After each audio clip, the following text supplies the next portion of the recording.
Warahmatullahi wabarakatuh. Selamat pagi. Pagi.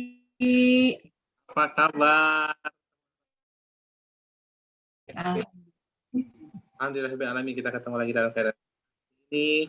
Mudah-mudahan Allah selalu memberkahi pertemuan kita ini. Ya, teman-teman, hari ini saya mau tentang how to sell produk cinta. Boleh kakak? Saya minta bantuannya untuk ini kan. Ya, teman-teman, hari ini karena kita berbagi, karena rangkaian acaranya padat ya, jadi berbagi hanya 30 menit. Saya punya 3 ide selling, cuman kalau nggak keburu satu aja paling dulu sementara, karena saya cuma punya waktu 30 menit ya. Ya, di sini teman-teman kita tentang how to sell produk cinta ya. Yang pertama adalah, boleh Kak di next. Ya, pertama kita harus paham dulu tentang asuransi itu ada 3 fungsinya, yaitu 1 ya.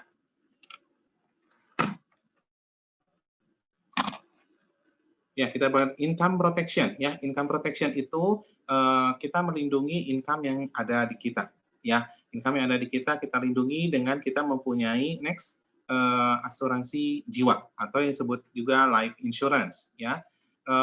Teman-teman, saya cepat ya karena saya pikir ini sudah pernah diulang, jadi hanya untuk reminding teman-teman aja semuanya ya, biar bisa nyampe minimal 2 lah saya dapetin ide sharingnya ya. Yang kedua, boleh lanjut ya. Fungsi dari asuransi itu yang kedua adalah aset protection. Jadi proteksi aset ya. Boleh next. Di aset proteksi ini berarti kita yang punyanya adalah health insurance ya. Health insurance itu jadi kalau misalnya kita sakit tidak harus mengeluarkan aset yang ada dijual, tetapi kita lakukan bisa dengan dana gotong royong tadi ya, untuk membayar biaya rumah sakit ya. Ya, next berikutnya. Yang ketiga adalah asset creation ya, menciptakan aset. Menciptakan aset bukan berarti uang kecil membeli uang besar, bukan, tapi menciptakan aset buat siapa? Aset untuk diwariskan atau dalam bentuk legacy ya, buat anak, cucu dan keturunan kita, sehingga kita bisa meninggalkan anak keturunan kuat, bukan sebagai yang peminta-minta atau yang lemah dalam hal finansial. Boleh di next. Ya, contohnya Kak, ya next. Ya, seorang kepala rumah tangga dia pasti ya pada saat dia sudah dewasa dia akan kerja untuk apa? Untuk mendapatkan rupiah, uang ya, atau berbisnis, kerja juga sama ya. Uang dipakai untuk biaya hidup. Tapi di sini next lagi, bahwa uang yang didapatkan bukan untuk biaya hidup saja ya. Kita sudah tahu cerita tentang Nabi Yusuf ya, yang 7 sapi gemuk dimakan 7 sapi kurus gitu kan. Berarti ada sesuatu yang harus kita simpan untuk di kemudian hari. Creation juga. Asset creation itu jadi kita harus dari income yang kita dapatkan.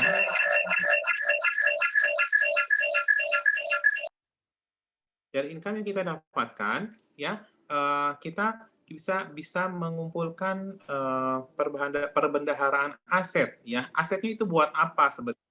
Boleh diklik ya. 1 untuk anak gitu ya, untuk anak-anak kita ya, nantinya kita meninggalkan generasi yang luar biasa. Terus yang kedua ya, kita wariskan buat anak-anak ya. Next. Untuk dinikmati ya pada saat kita bisa umur panjang, usia pensiun ya, tenaga sudah tidak ada, kita ingin menikmati hari tua kita ya. Dan yang ketiga adalah untuk sedekah ya.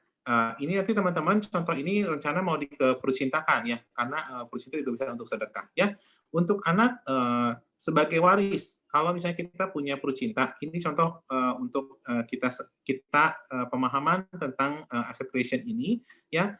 Kalau misalnya kita tidak bisa menikmati hari tua ya, istilahnya kita meninggal atau pada saat kita tutup usia sebelum kita pensiun, itu bisa untuk anak sebagai waris ya. Atau kalau misalnya untuk hari tua kita bisa nanti setelah 20 tahun, misalnya usia 50 jadi 70 tahun, kita bisa menikmati hari tua kita, ya, bisa menikmati hari tua kita dengan uang yang ada, ya. Nah, kalau misalnya dua-duanya tidak bisa juga bagaimana? Nah, ini bisa kita dalam bentuk sedekah, baik kita masih hidup ataupun kita sudah meninggal, ya. Itu bisa kita berikan untuk sedekah, ya. Di gambaran teman-teman di perut cinta ini semuanya ada, ya, ada untuk hari warisnya ada, untuk dinikmati nantinya ada manfaat jatuh tempo di tahun ke-20, di akhir tahun ke-20, dan juga bisa disedekahkan meskipun kita masih hidup ataupun kita sudah meninggal. Ya, next Kak.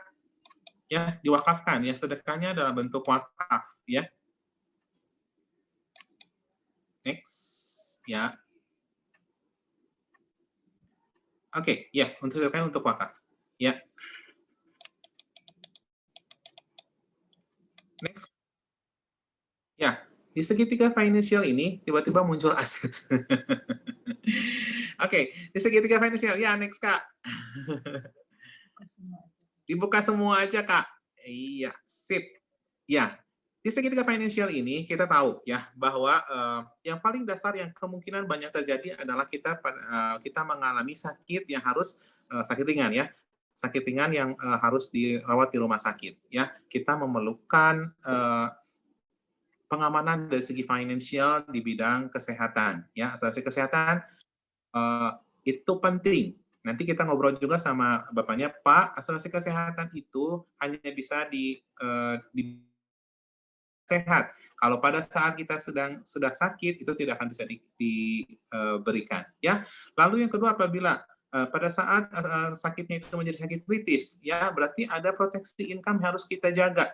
Jadi income atau gaji atau pendapatan usaha bisnis apapun juga harus kita proteksi ya, selain nanti untuk misalnya untuk sakit kayak gitu tadi ya, untuk biaya rumah sakit, tapi juga income yang didapatkan tiap bulan itu jangan sampai hilang gitu. Itu yang pentingnya adalah potensi income. Lalu berikutnya pada saat sakit kritisnya bertambah parah dan akhirnya tutup usia, maka ada sesuatu yang kita bilang legacy tadi ya, legacy tadi untuk meninggalkan anak keturunan kita dalam keadaan yang lebih kuat lagi ya. Pada saat semuanya tidak terlewati belum atau mungkin belum ya, pada saat kita sudah menua ada aset yang bisa kita nikmati untuk di hari tua atau di hari pensiun tadi ya. Ini hanya untuk mengulang yang tadi ya. Teman-teman ini satu hal kita mau buka mindset kepada calon-calon prospek kita ya, calon-calon nasabah. Ya next. Contoh yang ada adalah misalnya Bapak 30 tahun, kita berikan contoh sama nasabah, Pak, seorang kepala keluarga yang baru punya anak tahun contohnya. Anak 5 tahun berarti usia Bapaknya kan 30 tahun ya. Kira-kira kita bisa sambil ngobrol dengan Bapak itu, kira-kira anak bisa mandiri di usia berapa? Boleh next? Ya. Usianya 25 tahun. Oh, oke. Kalau 25 tahun berarti Bapak usianya berarti bertambah 20 tahun ya, berarti sekitar usia 50 tahun. Next, Kak. Pak, dalam masa 20 tanggung jawab ini yang mengentaskan anak untuk bisa menjadi mandiri. Bapak pernah merasa khawatir tidak? Kak, di next. Ya, kita tahu bahwa sesuatu itu tidak pasti. Ya, resiko kehidupan itu tidak pasti. Ya, kita sudah tahu. Nah, pertanyaannya, kita khawatir tidak dengan ketidakpastian?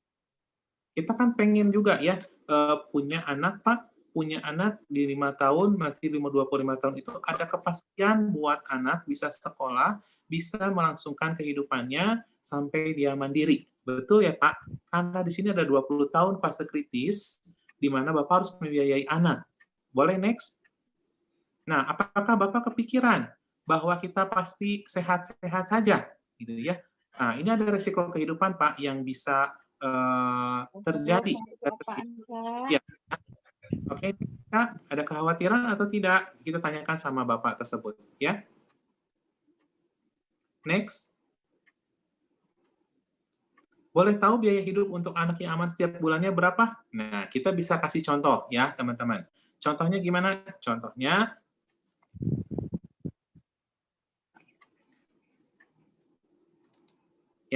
Contohnya misalnya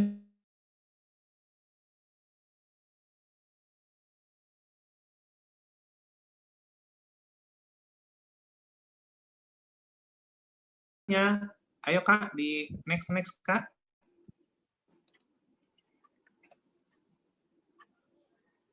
Ya. Nah, itu ada 1M, 2M, 4M apa sih? Nah, ini contohnya. Apabila kita punya deposito 1 miliar, ya, deposito 1 miliar, next. Misalnya bagi hasil di bank syariah, ya, didepositokan sebesar 6% dalam 1 tahun.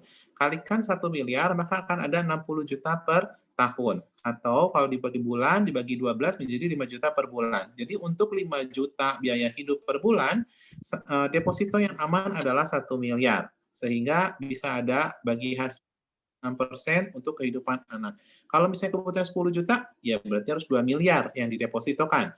Kalau misalnya 20 juta sebulannya, ada 4 miliar yang harus didepositokan. Pertanyaannya, Pak, sudah ada uangnya 1 miliar itu tadi? Atau yang 4 miliarnya? Atau yang 2 miliar? Sudah ada belum? Belum, misalnya. Oke, Pak. Untuk mendapatkan 1 miliar ada 2 cara, Pak. Yang pertama, kita nabung ya, Pak ya. Nabung 1 miliar, misalnya 1 juta sebulan misalnya ya, Pak. 1 juta kita bisa interaksi ya, Bapak berapa bisa nabungnya. Misalnya 1 juta per bulan. Oke, 1 juta kalikan 12 bulan, berarti 12 juta per tahun. Ya, taruhlah 1 miliar dibagi 12 juta. Itu kalau hitung-hitungannya jadi sekitar 83,33 tahun. Ya, berarti sekitar 83 tahun harus menabung terus-menerus, continue, tidak boleh putus apapun yang terjadi selama 83 tahun sejumlah 1 juta per bulan. Ya, kalau misalnya ada risiko di tengah jalan, ini pun bisa terganggu. Nah, ada yang kedua, Pak, cara yang kedua, Bapak cukup sisihkan 8 juta per tahun atau 700.000 per bulan selama 10 tahun, Pak. Ya, next. Ya, setorkan ke dalam rekening yang kita namakan rekening Puru Cinta, Pak. Karena untuk cinta kita biar tetap abadi ya, Pak ya. Sehingga tersedia dana tabungan sebesar 1 miliar. Ya, 1 miliar ini sudah ada pada saat Bapak resmi menjadi anggota kebersamaan di rekening Puru Cinta tadi, Pak. Ya. Oke, next. Ya, ini kalau misalnya dia masih ragu-ragu, masih berpikir-pikir, ya, boleh dibuka? Kita bisa bilang, Pak, saya ini ibaratnya begini deh, Pak. Saya titip uang sama Bapak, nih 8 juta setahun, ya. Nggak usah dibagi hasil, Pak. Biarin aja lah 8 juta. Terserah Bapak mau apakan uang saya. Tapi selama saya titip uang di Bapak, ya, Bapak punya kewajiban membayar 1 miliar untuk keluarga saya apabila atau pada saat saya tutup usia. Next. Nah, Pak, nanti di akhir tahun ke-20 atau ujung-ujungnya, uang yang saya tadi titipkan ke Bapak itu, balikin ya Pak. Bapak berani nggak? Ya, boleh kita tanya. Kalau misalnya dia ragu-ragu, ya, itu ringkasannya teman-teman. Itu yang pertama. Yang kedua, mudah-mudahan masih ada waktu.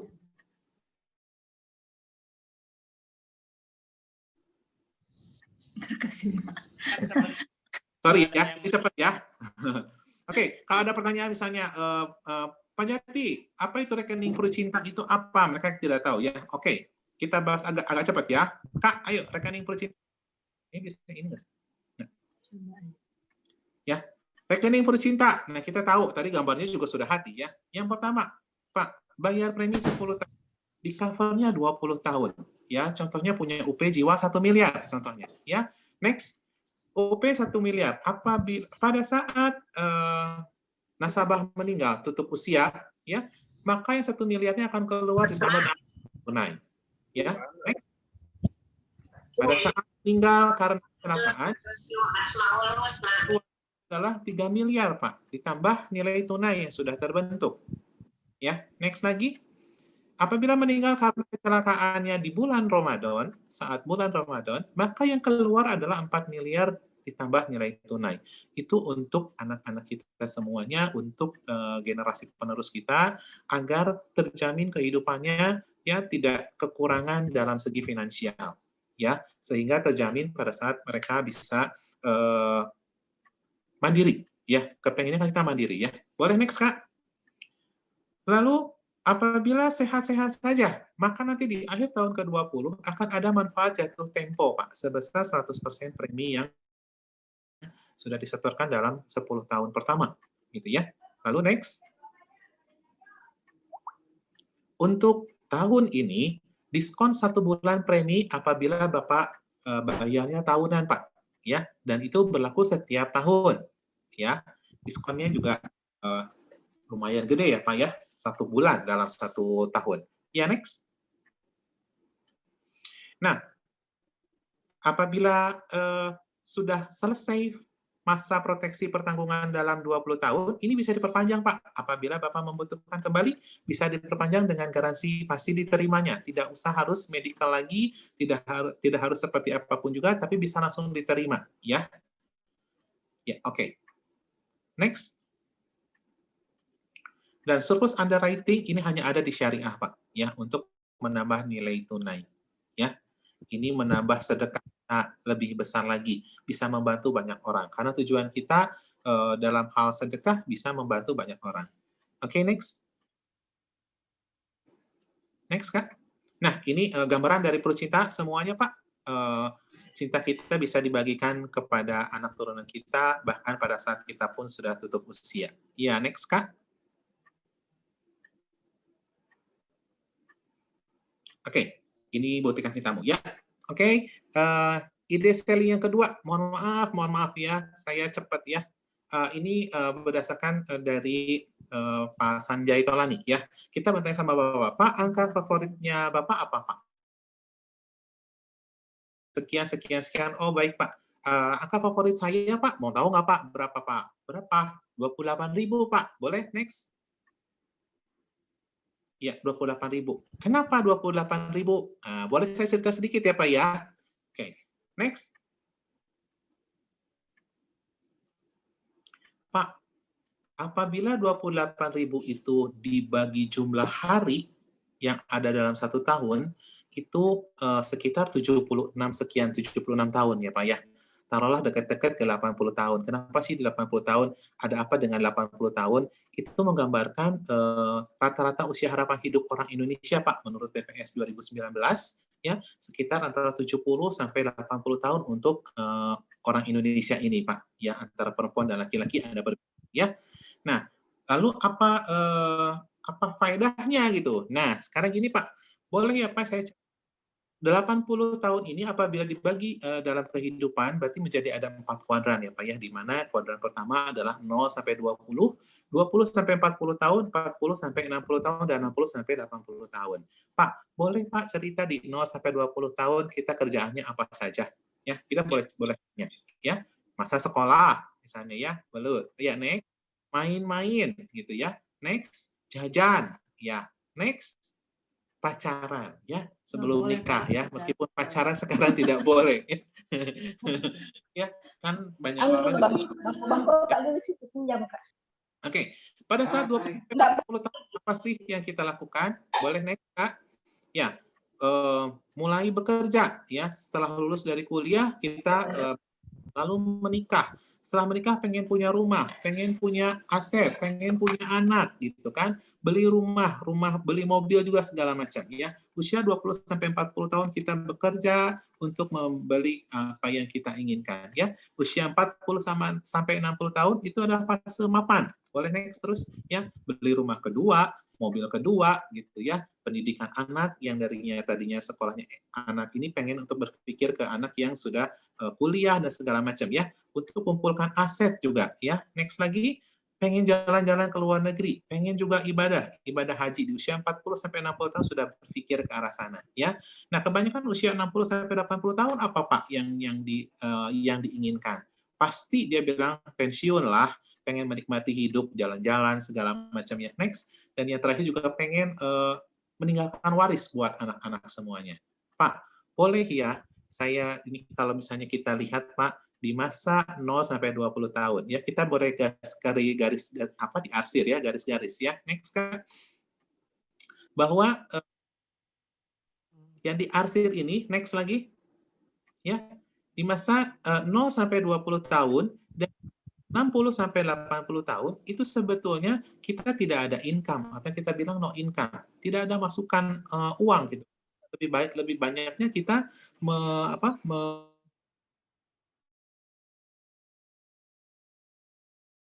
tahun dan 40 sampai 60 tahun ya menghasilkan. Boleh next Kak?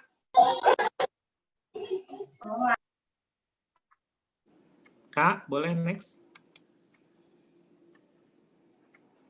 Ya, itu no income, sedangkan kalau untuk yang next lagi Kak, dibuka aja semuanya Kak. Ya, nah, di usia 20 sampai 60 tahun itu kita namakan active income.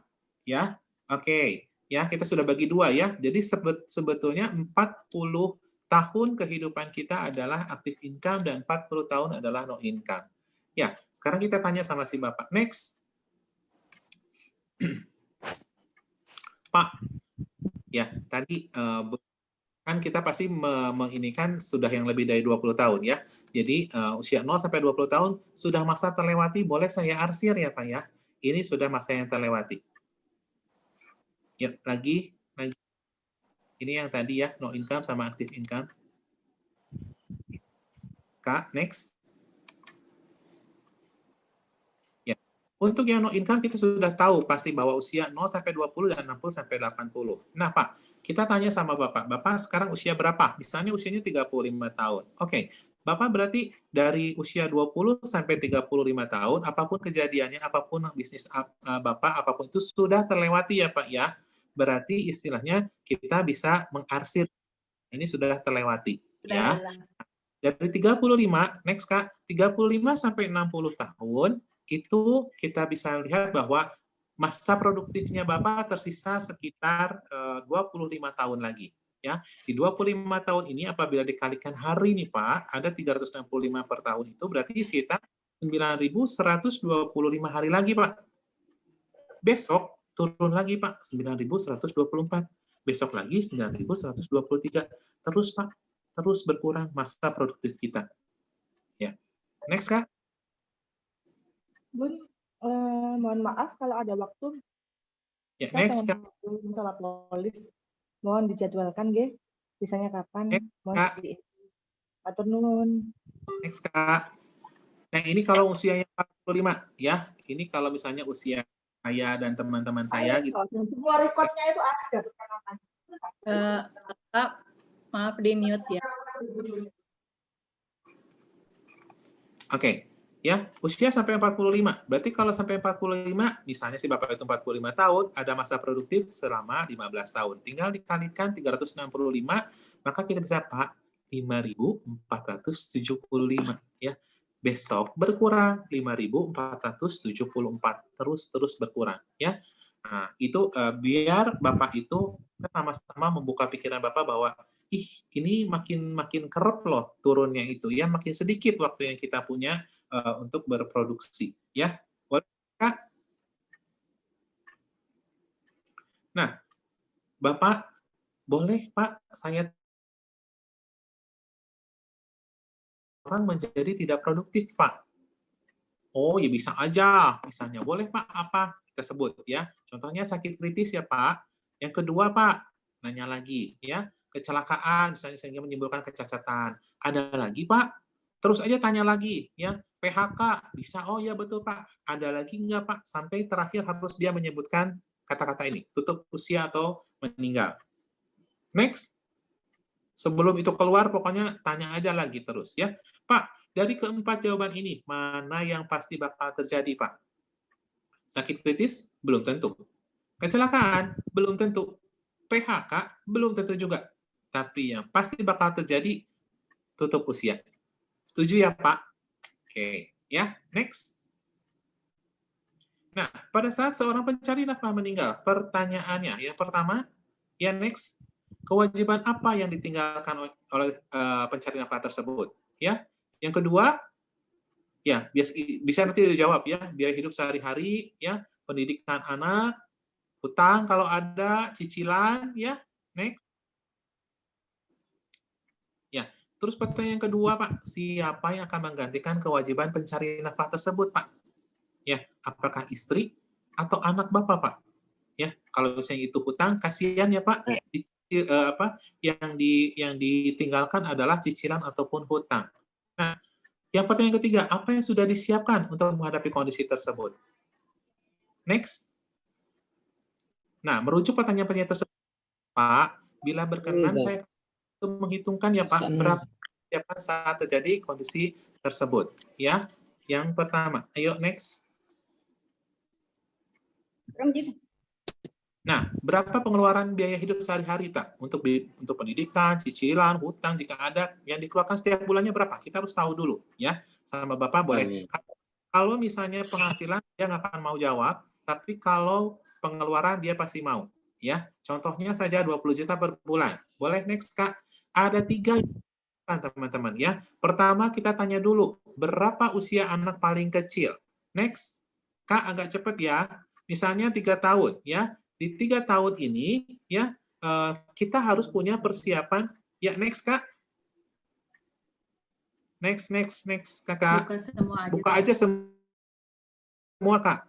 Ya. Misalnya Bapak usia 30 tahun tadi ya, anak 3 tahun ya. Untuk sampai ke 25 tahun, kita butuh 22 tahun untuk mendampingi dia untuk membayarkan atau memastikan dia untuk bisa mandiri. 22 tahun ya. Tapi kita tahu bahwa itu tidak pasti ya. Kekhawatiran bisa kita terjadi. Yang pertama yang kita lakukan apa, Pak? Bisa persiapan 20 juta per bulannya, Pak. Dikalikan 12, itu berarti sekitar 240 juta setahun.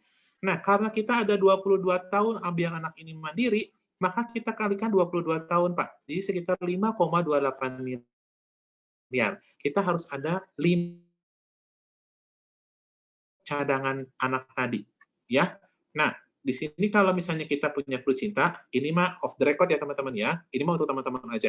Jadi premi rata-rata per bulan untuk pria tidak merokok usia 30 tahun itu sekitar 3,2 juta per bulan. Ya. Ini untuk yang usia 30 tahun ya. Tapi sebetulnya ada lagi yang nomor 2, ini yang lebih keren lagi. Boleh ya Pak ya saya cerita. Nomor 2 itu namanya dana abadi, Pak. Dana abadi itu seperti apa? Kita persiapannya apa? Uang bulanannya didapatkan dari bagi hasil deposito ya di bank syariah misalnya ya. Misalnya kebutuhan 20 juta per bulan dikalikan 12 ya, itu dibagi nanti dengan 6%. Contohnya misalnya bagi hasil dari deposito itu adalah 6% di bank syariah, maka ada hasil 4 miliar. Artinya apa sih? Kalau 4 miliar ini didepositokan, akan ada bagi hasil sekitar 20 juta per bulan yang bisa dipakai untuk kebutuhan sehari-hari tanpa mengurangi uang pokoknya. Ya, kalau yang tadi 5 miliar itu kan setiap bulannya diambil dan akhirnya nanti habis. Kalau yang ini dengan ada 4 miliar, ya kalau misalnya ada bagi hasil sebesar 20 juta per bulan, itu untuk sampai dia selesai mandirinya tadi, tapi yang 4 miliarnya masih tetap utuh. Dan kalau misalnya kita bilang, kontribusi rata-rata per bulannya untuk pria yang ini lebih murah, meskipun dengan yang sama ya, usia yang sama, sebesar 2,5 juta per bulan. Ya, next. Atau kalau misalnya terlalu besar, kita bisa lihat ada persiapan selama 10 tahun. Ya, persiapan 10 tahun untuk anak-anak misalnya 20 juta per bulan dikalikan 12 kali 10 tahun berarti ada sekitar 2,5 miliar yang harus kita siapkan ya. Nah, untuk mendapatkan 2,5 miliar ini persiapan itu bisa kita berikan premi 1,6 juta per bulan atau kontribusi 1,6 juta per bulan. Lebih ringan. Tapi kayaknya lebih lebih nyaman, lebih bermanfaat mana-mana. Ya. Oke, next Kak. Ya, next. Sudah, ini kan saja. Ya, ini mungkin 2 yang sering saya sama Nisa lakukan adalah yang nomor 1 dan nomor 2. Ini boleh saya satu lagi aja, 5 menit. Saya janji 5 menit. Ya, iya Kak. Ini kita baru kepikiran dan baru mulai merancang ya. Kita pengen ada Jumat Berkah bersama Flu Cinta ya. Gimana caranya Jumat Berkah bersama Flu Cinta? Ya, next Kak. Oh, ini next dulu. Dibuka semua kali. Next. Nah, ya, apa yang dimaksud Jumat Berkah? Ya, Jumat Berkah itu ya kita di tanggal 6 tanggal 6. Setiap hari Jumat, minggu pertama, minggu kedua, minggu ketiga, minggu keempat, ya, itu bisa kita berbagi di Jumat Berkah bersama siapa sih? Satu, kita bisa bantuan atau sumbangan ke masjid, ya, perbaikan masjid, apapun itu untuk masjid, ya. Jumat yang kedua, kita bisa bantu yatim piatu. Jumat ketiga, kita bisa ke pondok pesantren, membantu ya. Saya terinspirasi sama yang pertama Pak Gusnul, ya, yang kedua sama Bu Bilkis, ya, yang selalu bagi. Nah, mari kita Jumat berbagi berkah, ya. Dan yang keempat, Pak, coba kita lakukan ini yuk. Kita Jumat berkah untuk siapa? Untuk keluarga sama untuk umat. Maksudnya gimana? Ya. Oke, next, Kak. Ke yang sebelumnya, Kak. Ke slide yang sebelumnya coba. Ya. Nah, bagaimana sih Jumat berkah bersama Purcinta itu? Gini,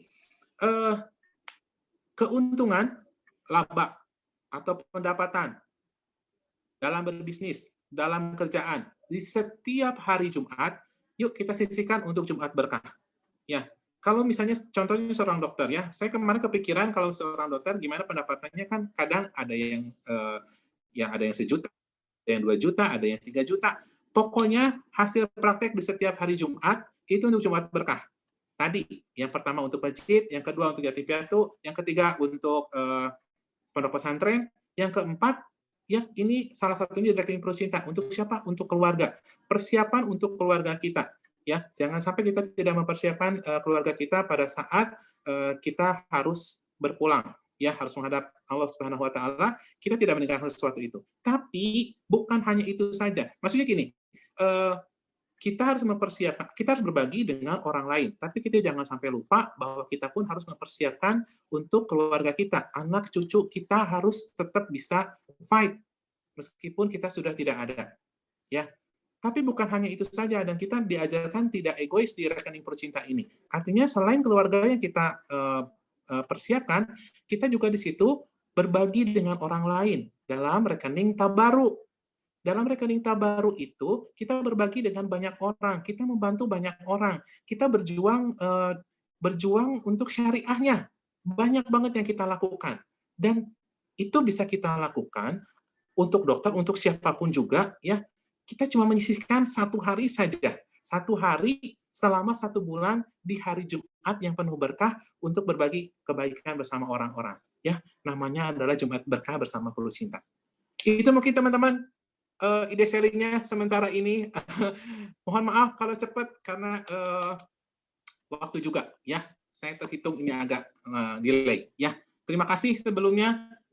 Kalau ada pertanyaan nanti sama leadernya aja, ya, karena kita mau mendengarkan lagi satu leader yang luar biasa, Pak Yaumil, tentang PPH, ya. Oke, terima kasih. Billahi taufiq wal hidayah. Wassalamualaikum warahmatullahi wabarakatuh. Selamat pagi. Saya kembali kepada Pak Renata.